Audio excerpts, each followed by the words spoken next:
अस्सलाम वालेकुम, मैं हूं महबूब आलम। आप देख रहे हैं मेरा यूट्यूब और फेसबुक डिजिटल चैनल। दिन भर की खबरों पर क्रॉस टॉक के लिए आज हमारे साथ है चौधरी मोहम्मद फ़ारूक अजीज़ साहब। आप एडवोकेट हाई कोर्ट हैं। जो साहब आपको वेलकम करते हैं। जो सब सबसे पहले जो है पाकिस्तान के सियासी मंजरनामे पर एक बहुत बड़ी पेशरफ्त हुई है। जहांगीर तरीन ने PTI के मुख्तलिफ जो लोटे थे उनको इकट्ठे करके पाकिस्तान इस्तेहकाम पार्टी के नाम से एक अपनी नई पार्टी बनाई है।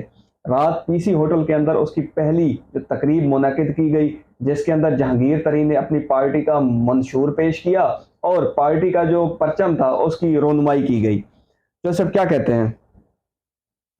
मलिक साहब, ये जब भी किसी पार्टी पर जवाल आता है तो ऐसे बंदे जिनकी पार्टी में कोई वक़्त नहीं होती उनको एक चांस मिल जाता है एक नई पार्टी तश्कील देने में या नया कुछ करने में। तो वो पार्टी, ये जहांगीर तरीन और अलीम खां को वैसे पार्टी से निकाला हुआ था करप्शन के इल्ज़ामात की वजह से, तो इनको एक मौका मिल गया और इन्होंने सब लोग जो लुटे थे सबको इकट्ठा किया और एक अपनी छोटी सी पार्टी तश्कील दे दी फ़िलहाल। तो अब देखें आगे क्या होता है, या आगे चलेगी तो फिर देखें क्या सूरत बनती है।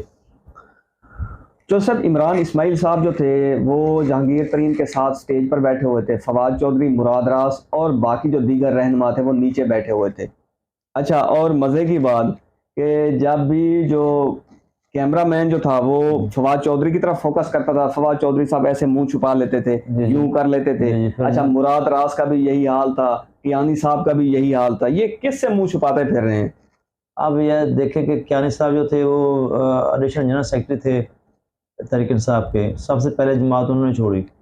अच्छा, वो छोड़ गया, तकरीबन सारे छोड़ गए अब तो अब उन्होंने मुंह तो छुपाना ही है कि इतने बड़े ओहदे थे उनके पास। फवाद चौधरी के पास था, फिर मुराद रास था सूबाई सतह पे। ये सारे जो है वो मुंह तो अब उन्होंने छुपाना ही छुपाना है कि अपनी उसको गलती को सुधारने के लिए या जो भी करने के लिए। सियासत में जो है वो बड़ी पाकिस्तान की बेरहम एक सियासत है, तो इसमें कुछ भी कहा जा सकता है। सियासतदान कुछ भी कर सकते हैं। ये लोगों को बेवकूफ़ बनाते हैं, अपने मफादत इनके होते हैं, लोगों को बेवकूफ़ बना के वोट ले जाते हैं और अब मफाद अपने जो है वो इनको अजीज़ होते हैं। लोगों को तो कुछ नहीं करते ना महंगाई कम होती है, ना लोगों को काम होते हैं। छोटे से छोटा काम के लिए भी लोगों को खुद धक्के खाने पड़ते हैं। अब फवाद चौधरी साहब जो थे ये कहते थे कि आपको आपके घर वाले भी वोट नहीं देंगे अगर इमरान खान नहीं होगा। तो इन्होंने सियासत से ब्रेक ली। अब कहाँ गई उनकी ब्रेक? एक हफ्ता भी बामुश्किल उन्होंने सब्र नहीं किया और नई पार्टी में शामिल हो गए। मलिक साहब, ये सियासत से ब्रेक तो ये सियासतदान जो हैं ये ले ही नहीं सकते, क्योंकि इन्होंने जब तक ये मीडिया पे ना आए, जब तक ये लोगों में ना जाएं, तो इनको जो ये सियासत करते हैं इनको चैन नहीं आता मेरे ख्याल में। तो ये जहाँ भी इन्होंने जाना था, मतलब कि किसी नून लीग, या तो ये नून लीग में जाते या पीपल्स पार्टी में, लेकिन दोनों जमातों में ये नहीं जा सकते थे क्योंकि ताज़ा इनको एक पार्टी से इनका वो हुआ है।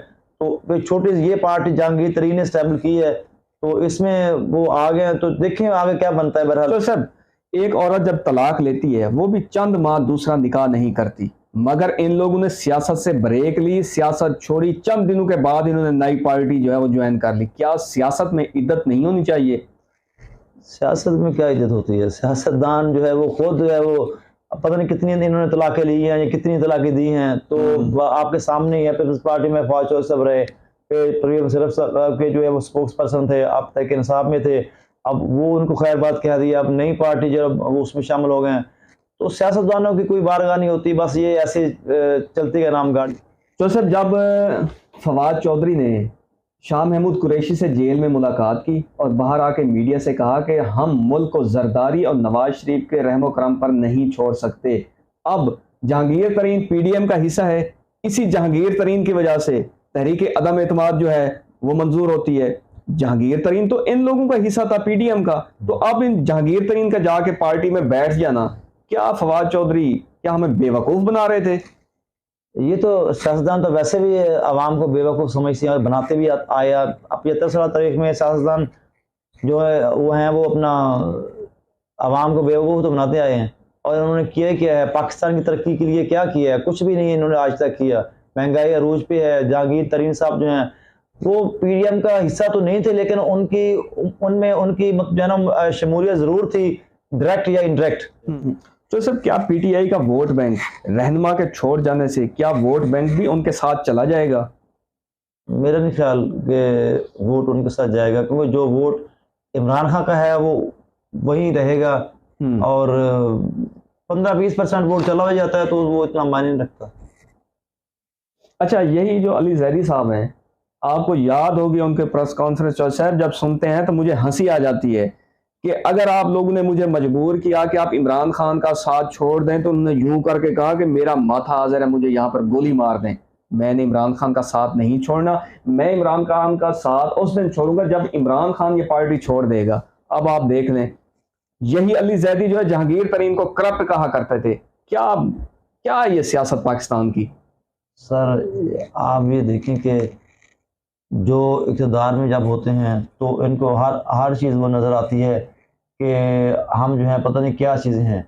अब जब इमरान खान साहब इक़्तिदार में थे तो उनको वो सही नज़र आते थे, उनको मतलब कि वही एक उनके लिए मसीहा थे। अब जब वो उनके लिए पास कुछ नहीं रहा, खुदे लग गए हैं, उनको लगा दिया गया है, तो अब वो तो इनके लिए अब कुछ भी नहीं रह गया ना। तो वो इसलिए जो है अब उनके लिए जहांगीर तरीन साहब है सब कुछ। तो मफादात का एक अंसर मौजूद होता है इन सियासतदानों में, और ये मफाद परस्त टोला है, जितने भी आपने नाम लिए हैं सारे मफाद परस्त टोला है। ये मुख्तलिफ पार्टियों से होके आए हैं और अब इसमें आ गए हैं, कल किसी और पार्टी में हो गए, ये इनका तरीका। अब फयाज हसन चौहान वो भी रात नीचे बैठा हुआ था, साइड पे मुंह छुपाता फिर रहा था, फिर दोस्त आशिक अमान ऊपर बैठी हुई थे। इन दोनों शख्सियात का पीटीआई से चले जाने का मुझे सब कतन अफसोस नहीं है, शायद अवाम को भी नहीं होगा।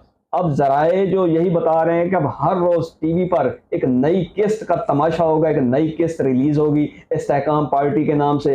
हर रोज किसी रहनुमा को वहां पर बिठाया जाएगा, किसी पार्टी के रहनुमा को तोड़ा जाएगा। ये किस्तें कब तक चलेंगी साहब? ये किस्से तो अब उनका स्टार्ट हो गया है, देखो अब जब तक इलेक्शन नहीं होते ये किस्तें चलती रहेंगी। अब जिस तरह आपको याद होगा, पाक सरजमीन पार्टी ने एमक्यूएम को तोड़ा, हर रोज उनकी नई किस्त आती थी। क्या एमक्यूएम खत्म हो गई है? नहीं हुई। जैसे क्या जहांगीर तरीन और अलीम खान जो हैं, क्या ये इमरान खान से किसी किस्म का कोई इंतकाम ले रही हैं अलहदा पार्टी बनाकर? मेरा नहीं ख्याल कि इस तरह जो है वो इंतकाम तो नहीं ले सकते। ये तो उनकी खुद साख्ता की हुई जो है ना सारी उनके सामने आ गई हैं। इमरान खान ने जो गलतियां की हैं अपने इन रहनुमाओं के पीछे लग के, तो वो खुद भुगत रहे हैं अब। तो पहले इनको करप्ट करके निकाला गया था वहां से पार्टी से, अब वही उन्होंने इंतकाम, तो मेरा नहीं ख्याल कि इंतकाम की। जब जहांगीर तरीन ने चीनी में करप्शन की तो जहांगीर तरीन यही समझते थे कि इमरान खान मेरे साथ खड़ा होगा, लेकिन इमरान खान ने उनको साइड पे कर दिया। शायद इस चीज़ का इंतकाम जब इमरान खान से ले रहे हैं। जैसे इमरान इस्माइल जहांगीर तरीन की पार्टी में रहकर जब अवाम में जाएंगे, क्या उनको पीटीआई के लिए गाया हुआ जो गाना था तब्दीली आई रे तब्दीली आई रे, क्या उनको याद आएगी या अवाम उनको ये गाना याद दिलवाएगी? अवाम मलिक साहब उनको याद करवाएगी कि वो तब्दीली आई थी या आएगी अब। ये उनको अवाम अच्छी तरह बताएगी अब। जोसेफ, अगर इमरान खान सूबाई असम्बली ना तोड़ते, कौमी असम्बली से ना जाते और एस्टेब्लिशमेंट के अपोजिट ना आते, तो क्या आज इमरान खान की पोजीशन जो है वो स्ट्रांग ना होती? ऐसे बिल्कुल सही कहा आपने सर। ऐसे है कि इनको ना कौमी असम्बली छोड़नी चाहिए थी, ना सूबाई असम्बली डिज़ाल्व करनी चाहिए थी। इन्होंने बहुत बड़ी गलती, तारीखी गलती की है। तारीख में ऐसी गलतियाँ बहुत कम होती हैं और जो करता है फिर वो बहुत पीछे चला जाता है। ऐसी गलती इनको नहीं करनी चाहिए थी। जोसेफ, अगर ये कहें कि जिस तरह चौधरी परवेज इलाही इमरान खान को बार बार मना कर रहे थे कि हम सूबाई असम्बलियाँ नहीं तोड़ते, हमारे लिए मुश्किलात हो जाएंगी, हमारी गिरफ्तारियाँ होंगी, हमारे छापे होंगे, हमारे लिए जीना मुश्किल हो जाएगा, आज इमरान खान को लगता होगा कि परवेज इलाही सही कहते थे। अच्छा जोसेफ, पाकिस्तान की तारीख में, अगर बल्कि ये कहें कि दुनिया की तारीख में, ये पहली दफ़ा ऐसा होगा कि एक नाअहल शख्स जिसको सुप्रीम कोर्ट ने ताहियात नाअहल किया, आज उसने अपनी एक नई पार्टी का बुनियाद रख दी है। क्या हो रहा है पाकिस्तान में? सर पाकिस्तान में जो है वो पार्टीज बनती रहती हैं, टूटती भी रहती हैं, हुक्मरान आते रहते हैं, जाते रहते हैं। तो इसमें सबसे पहले जो है ना हमें ये सोचना चाहिए ये सियासी पार्टीज को भी और अदारों को भी, सबसे पहले जो है ना हमारा पाकिस्तान है, सबसे पहले हमारे लिए अदारे हैं, सबसे पहले हमारे लिए पाक फौज है, उसके बाद फिर हमारी बाकी बातें बाद में हैं। ये तो उनको अदारों को भी हिट करते हैं, पाक फौज को भी हिट करते हैं, अवाम को महंगाई के तले इतना दबा रखा है, इतनी महंगाई हो गई है कि तो सर परवेज खटक ने कल प्रेस कॉन्फ्रेंस की ऐलान किया कि मैं खैबर पख्तूनख्वा के अंदर एक नई पार्टी बना रहा हूँ। और जहाँ तक जहांगीर तरीन की नाअहली की बात है, जहांगीर तरीन को शायद किसी ने बता दिया है कि आपकी नाअहली जो है वो ख़त्म की जाएगी और आप एक नई सियासी जमात बनाएं। और मेरा अवाम से एक सवाल है, क्या जहांगीर तरीन इमरान खान का वोट बैंक तोड़ सकेगा? और जब 2018 में नवाज शरीफ की पार्टी को तोड़कर पीटीआई में शामिल कराया जा रहा था, तो यही नवाज शरीफ कहता था कि हमारे साथ ज्यादती हो रही है, मेरी पार्टी को तोड़कर पीटीआई में शामिल कराया जा रहा है। और मरियम नवाज कहती थी कि मुझे दीवार से लगाया जा रहा है, हमारी पार्टी को तोड़ा जा रहा है। आज यही लोग खुश हो रहे हैं कि पीटीआई को तोड़ा जा रहा है। ये मकाफात अमल है। आज ये इनके साथ हो रहा है, कल जोसेफ उनके साथ होगा। कल ये मकाफात अमल है, ये तो हर पार्टी के साथ होगा। जो ये करवाते हैं, ये जब ये हो जाता है, खुश हो जाते हैं, तो फिर कल को उनके साथ भी तो होता है। अच्छा, और दूसरा जोसेफ बदकिस्मती ये हमारे पाकिस्तान की जहांगीर तरीन और अलीम खान ने मुतअद्दिद जमातें चेंज की। आज यही लोग जिन्होंने अपनी जमातें चेंज की और आज ये नई पार्टी इस्तेहकाम पाकिस्तान के नाम से लेकर आ रहे हैं, यही लोग इस्तेहकाम लेके आएंगे जो हर 5 साल के बाद अपनी पार्टी चेंज करते हैं। ये हमें सोचना होगा। और दूसरा बात यह है कि पुराने अंडे जब नई टोकरी में अगर डाल भी दे जाए तो पाकिस्तान में इस्तेहकाम तो फिर भी नहीं आएगा। ये दूर की बातें हैं सारी। देखें, आप देखो ये पार्टी बंद तो गई है, देखते हैं अब क्या होता है आगे। जब इमरान खान मीर सादिक और मीर जाफर कहता था, आज मैं कहता हूं कि फवाद चौधरी और इस तरह के दीगर और जो सियासी रहनुमा छोड़ कर गए इमरान खान को मुश्किल में, मैं कहता हूं कि यही लोग मीर सादिक और मीर जाफर हैं। पीटीआई के मर्दों से ज्यादा जोसेफ बहादुर तो वो खवातीन है जो जेल में बंद है, लेकिन वो नहीं टूटी, उन्होंने पार्टी नहीं छोड़ी। ऐसे यही कह सकते हैं कि पीटीआई के मर्दों से ज्यादा जो हैं वो पीटीआई की औरतें जो हैं वो ज्यादा बहादुर हैं। और पाकिस्तान की जोसेफ जो अवाम है उनको 3 चीजें चाहिए। नंबर 1, 2 टाइम की रोटी, मियाँ बीवी बच्चे और अच्छी गाड़ी। इसके अलावा उनको कोई सरोकार नहीं है। पाकिस्तान में कुछ होता रहे, कोई पार्टी है, उनको कोई सरोकार नहीं है। अवाम तो मर्द साहब सोचती है, लेकिन उन्हें सोचने का मौका नहीं दिया जाता। अवाम कब कहाँ तक सोचेगी? उन्हें ये महंगाई से फुर्सत मिलेगी तो फिर ही वो अपना जो है वो कोई कुछ ना कुछ सोच सकते हैं ना। महंगाई इतनी बढ़ गई है कि वो कुछ सोचने काबिल नहीं रह गए। अच्छा, तो साहब शाह महमूद कुरैशी जेल से रिहा होकर आए, इमरान खान के पास गए मुलाकात के लिए। इमरान खान को कहा कि आप सियासत से थोड़ी देर के लिए ब्रेक ले लें, आप पीछे हट जाएं या बाहर चले जाएं, मैं जो है वो मामलात को डील करने की कोशिश करता हूं।